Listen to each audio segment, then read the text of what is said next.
Welcome back to World Crisis Radio. This is Webster Tarpley reporting from Beirut. Remember to keep up with all this at tarpley.net, tarpley.net. You can get my, hopefully we'll soon have the stuff up from my interviews with Syrian television, 2 interviews from Damascus on Thursday.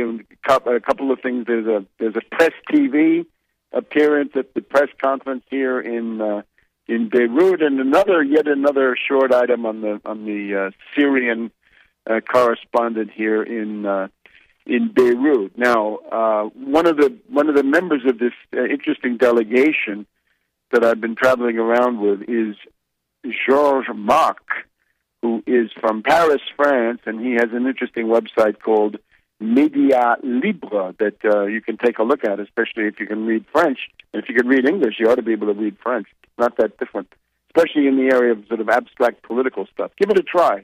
You might be surprised how much you can understand. Now, we're going to get him back later in the program to talk about exactly things that he saw in the context of the second hour. But right now, let me just ask Georges Marc to talk about the geopolitics of this, right? Because when you sit here in Syria, it's Syria, Lebanon, it's different than being in Libya. In Libya, the main ramifications are what's going to happen in Africa, right? What's going to happen in Chad, Mali, Upper Volta, places like this. But when you're here in Syria, this immediately gets you into Hezbollah and Iran and the Russians and the Chinese, right, who at least had the guts to veto that resolution. So just on the geopolitics of this, the way the world looks from Damascus or Beirut, Georges Marc. Yes, thank you, Webster. Well, I think that the situation is that the USA is just totally poursuivre. It just follow the politics he has in this area since the war against Iraq. And we had a debate here about the question if USA won or lost this war on Iraq. I know maybe you think they lose it, but I think they win it. I think they have a global political vision for Middle East. I think they lost a few people in Iraq. If you look how many people live in the USA, and they took the control of the petrol. They destroyed the state of Iraq, and I think it was the goal of the war.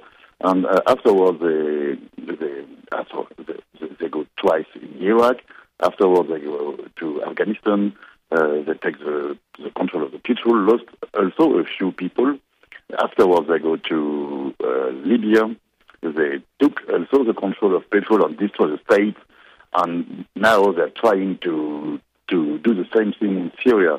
They want to destroy the state because this state can oppose himself to the USA political view in the area and the Zionist, the Israeli political view in the area. But one thing we don't speak at all is the opposition between USA and China. I think it's one of the reasons of this political choice in the area from the USA, because we know that China hasn't any petrol. It is one of his difficulties, and some politicians of America think that if America don't manage to take the control of the petrol before a few years, China will become the first power in the world. I think that's the reason why they want quickly take the control of the area, take the control of the petrol, to in a war against China, which is never evoked, because it is never far from the attention. Okay, and the first reason for me, the war against China. I think it's going. It's in a good way for USA. And the second thing is Israel.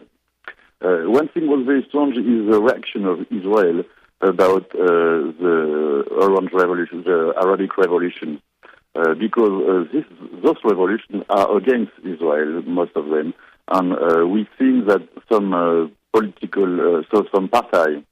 some Muslim party were close to the power in Tunisia, in Egypt. And despite of that, Israel approve this evolution, saying the democracy is improving, and everybody could see on the internet some videos of manifestation in Egypt where you can see millions of people saying we are coming to Jerusalem. So Israel should have been very scared about that. And instead of that, they were quite happy about the situation. So I think that in addition to the war between the USA and China, there is a specific war from Israel, which wants to reach its goal, which is the big Israel. And maybe that the fact that some power will become Muslim power in a few years will give them the occasion to attack their neighbors, and especially Egypt, but maybe also Syria and Jordan, to reach their political goal. That's what I wanted to say. I would like to know what you think about that. Well,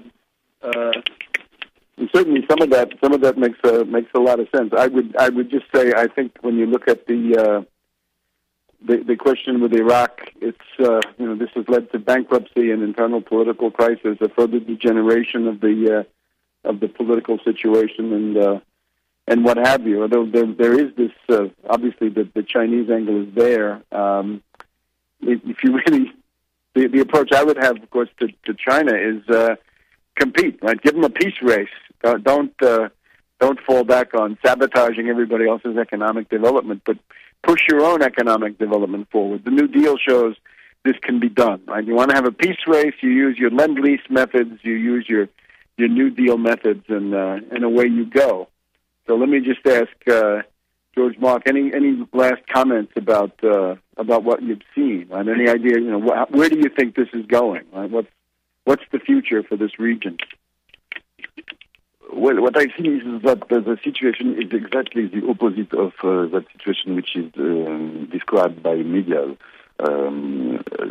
People is effectively scared, but not about his power, not about his government in Syria. About Assad. But he's scared about terrorists, and that's what. And we didn't hear a word about that in mainstream media. But I am pessimistic about the situation because I think that the USA will push until the failure of the Syrian state. And if they don't manage to do it in a political way with terrorism or civilian war, I think they are going directly to war in a few years, in a few months maybe. And afterward, I think they will do the same thing with Iran, which is the next on the list. And they will try. They try already to.